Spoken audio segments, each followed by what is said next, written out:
Le matin, alors que les cafés font encore leur toilette, il est un homme qui, lui, a déjà commencé son travail depuis longtemps. Pour lui, pas de vacances, ou bien rarement, car tous les matins, il doit assurer sa tournée de livraison sans tenir compte des jours fériés qui, pour lui, n'existent pas. C'est le livreur de glace.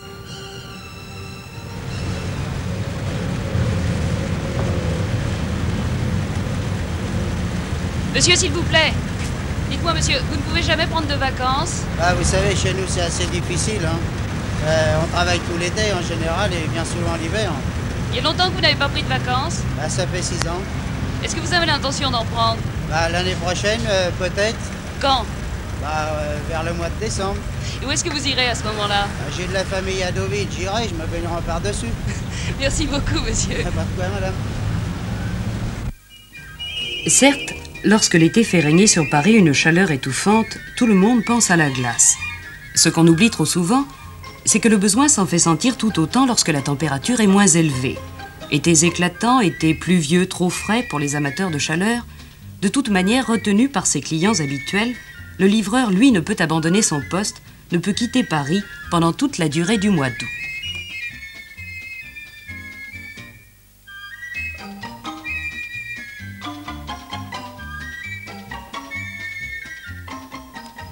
Ce qui est vrai aussi pour certains marchands qui ont en cette saison toute une clientèle à satisfaire. Nous sommes dans le quartier de Notre-Dame, dans un magasin qui fait commerce de ces objets de toute nature auxquels on donne le joli nom de souvenir. Souvenir, objet qui rappelle un fait, objet donné par une personne pour qu'on se souvienne d'elle. Telles sont les définitions données par le dictionnaire de ce mot utilisé dans ce sens. Mais peut-être convient-il d'en employer un autre, celui de preuve. Car le voyageur vient souvent chercher là la preuve des voyages qu'il a faits. C'est sans doute pourquoi certains de ces souvenirs se présentent ici sous une forme d'objet si usuel. Et il ne faut pas trop s'étonner de voir des cathédrales gothiques devenir plateaux. Ce qui importe, c'est que le voyageur, une fois de retour chez lui, puisse montrer à ses amis ce souvenir qu'il a voulu conserver de ses voyages.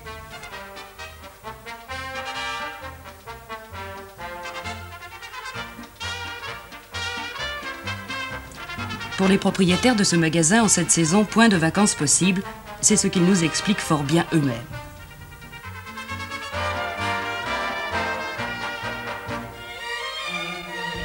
Monsieur Lestage, est-ce que vous avez l'intention de rester ouvert tout l'été? Oui, certainement, obligatoirement d'ailleurs. Notre métier veut que nous soyons ouverts à plus forte raison l'été, en raison même de l'afflux des touristes qui est de plus en plus important au fur et à mesure que nous avançons dans les mois d'été. Oui, justement, c'est ce que je voulais vous demander. Que représentent les mois d'été dans un commerce comme le vôtre? Oh, les mois d'été représentent la moitié à peu près de l'activité totale de l'année, minimum. Donc c'est très important. Alors c'est très important, c'est indispensable. Mais est-ce que vous avez l'impression qu'il y a un changement depuis quelques années? Il y a certainement un accroissement régulier du nombre des touristes qui viennent chez nous.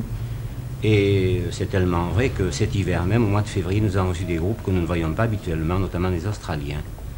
Ces Australiens sont venus parce que, paraît-il, ils ont des moyens de tourisme très rapides, l'avion naturellement, et du tourisme à crédit également, qui leur permet de venir à cette époque-là de l'année, qu'il était chez eux, alors qu'auparavant, ils ne quittaient pas leur continent. Est-ce que vous travaillez beaucoup ici? Énormément, depuis 8 h du matin jusqu'à 8 h du soir, sans interruption. Donc vous avez terriblement besoin de vacances. À quelle époque est-ce que vous pouvez les prendre? Au mois de février, ce qui ne m'enchante pas parce que je préfère la plage. Et là, vous êtes obligé d'aller où? Au sport d'hiver, où je ne fais pas de sport. C'est trop dur.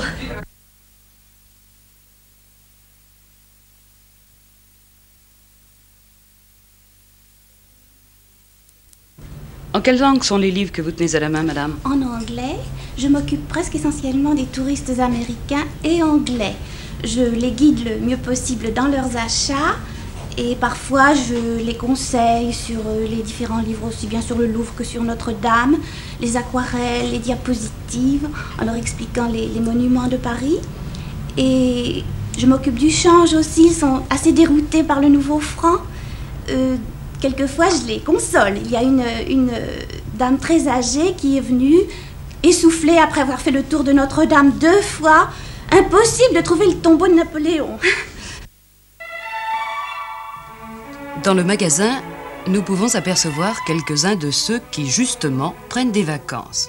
Cet air affairé avec lequel ils s'empressent autour des comptoirs pourrait nous le faire oublier.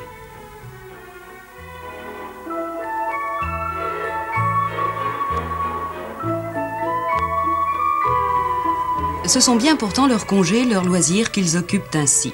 La pluie elle-même ne les dérange guère.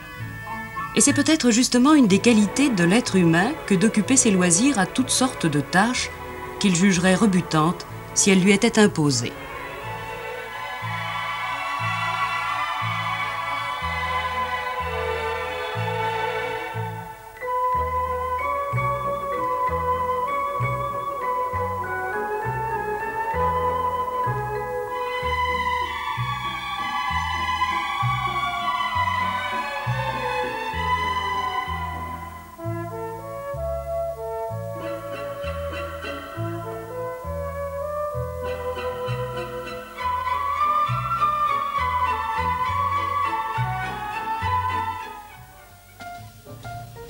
Autre métier de vacances, c'est-à-dire métier que font certains, tandis que d'autres sont en vacances, celui de moniteur.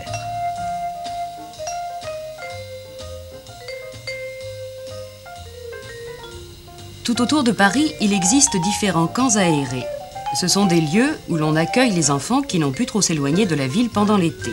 Chaque jour, on les conduit dans une piscine, on leur apprend à nager, d'abord à terre, suivant une nouvelle méthode, puis dans l'eau, évidemment.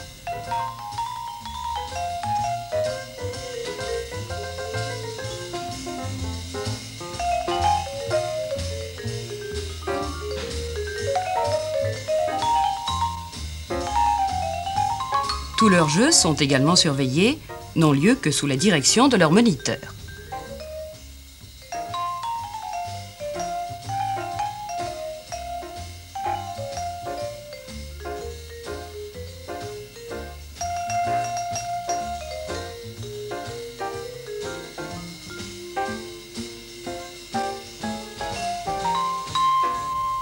Nous les retrouvons dans le centre de l'Union nautique française de Créteil, institution technique qui dépend du Haut Commissariat à la jeunesse et au sport et qui est gérée par différents mouvements de jeunesse.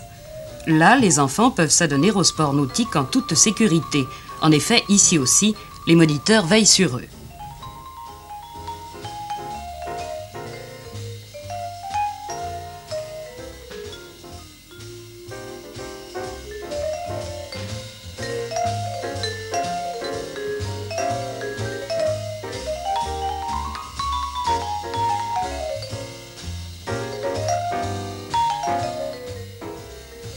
Dès leur arrivée, on leur enseigne les premiers rudiments de la navigation.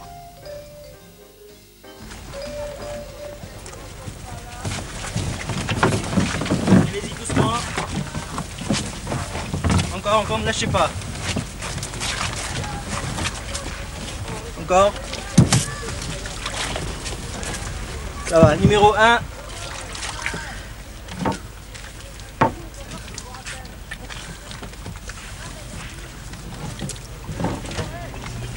Numéro 2, allez.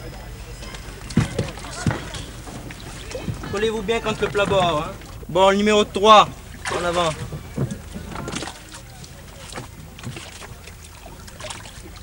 Et n'oublie pas de mettre ta pelle au bordé dès que tu arrives. Hein.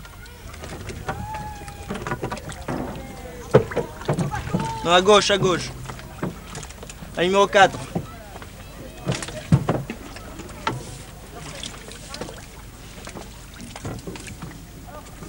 Allez, 5, tu peux partir aussi.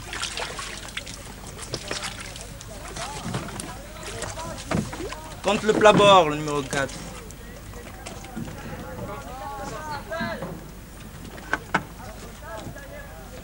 Numéro 5, allez, 6. Allez, numéro 7.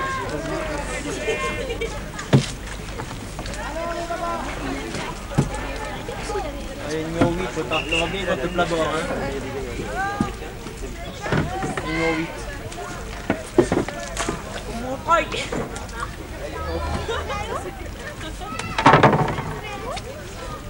Allez, 7, 9.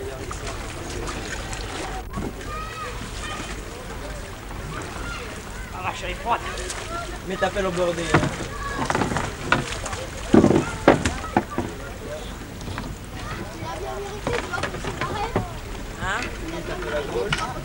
Allez, pelle à l'eau. Partout. Oh. Allez. Oh. Allez.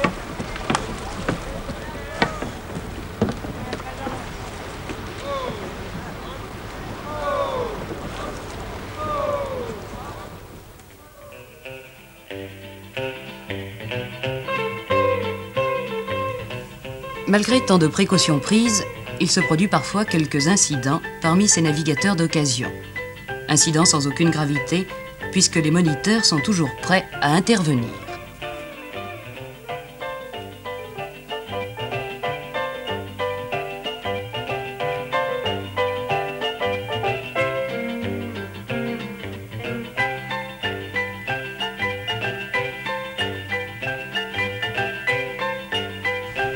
Ce qu'est exactement le travail d'un moniteur, M. Jacquet, chef du centre de l'Union nautique française, va nous l'expliquer. Monsieur Jacquet, depuis quand recevez-vous les enfants du centre aéré au club nautique? Nous les recevons depuis début juillet, à la fermeture des activités scolaires. Jusqu'à quand? Et nous les recevons jusqu'au 3 septembre. Après, il y a le temps de ranger le matériel et c'est la clôture, donc début septembre. Et quelles sont les activités qu'ils ont dans votre club? Nous les initions au canoë, d'abord avec les grands canoës à 10, ensuite les canoës biplaces. On leur fait aussi une petite initiation à la voile. Et vous recevez combien d'enfants environ chaque jour? 60.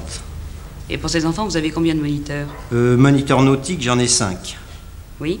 Et les enfants viennent jusqu'à quelle heure chez vous? Les enfants arrivent le matin vers 10h, amenés par les autobus de la RATP, et s'en vont en fin d'après-midi chaque jour. Ils rentrent chez eux. Et alors là, le travail est fini pour les moniteurs? Ah non, pour les moniteurs, le travail n'est pas terminé pour autant. Il y a des entretiens des bateaux, la flottille, ça, il faut la surveiller incessamment tous les jours. Est-ce que les enfants viennent tous les jours de la semaine? Ils viennent en semaine, mais le dimanche, les activités des centres aérés sont arrêtées. Nous avons notre activité, disons, normale de l'Union nautique, c'est-à-dire de recevoir les jeunes gens et les jeunes filles en week-end, qui viennent ici pour s'initier aussi à la voile et au canoë. C'est là l'activité principale du centre, en dehors de l'accueil de ces centres aérés l'été. Monsieur Jacquet, de quelle façon recrutez-vous vos moniteurs? Nous les recrutons dans nos séjours de vacances. Parmi tous les jeunes qui fréquentent nos centres, il y en a qui prennent goût ensuite à devenir moniteurs. Nous les recrutons aussi par des propagandes, par exemple, auprès des mouvements de jeunesse, des grandes écoles. C'est à peu près nos moyens de recrutement de moniteurs. Est-ce qu'ils passent un examen? Oui, ils font d'abord un stage à Pâques, un stage d'initiation. On en fait soit à Annecy en Savoie ou à Bénodet en Bretagne pour les former sur les plans de canoë de voile et pédagogique. Mais est-ce que c'est une profession pour eux ou simplement un métier complémentaire qu'ils font durant leurs vacances? Pour quelques-uns d'entre eux, c'est un métier permanent qu'ils font comme moi-même toute l'année. Mais pour une bonne partie d'entre eux, c'est un métier complémentaire d'été. Ils viennent l'été encadrer dans nos centres les activités, les séjours de vacances. Et alors, qu'est-ce qu'ils font le reste de l'année? Eh bien, en général, ils sont étudiants ou ils travaillent. Oui, mais par exemple, le jeune homme qui est derrière vous.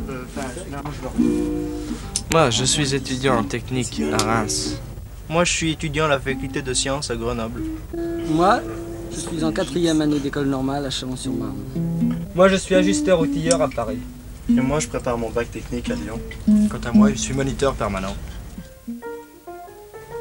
Donc, chaque jour, en fin d'après-midi, les enfants rangent les pagaies qu'ils retrouveront demain. Déjà, l'autobus qui assure le transport les attend.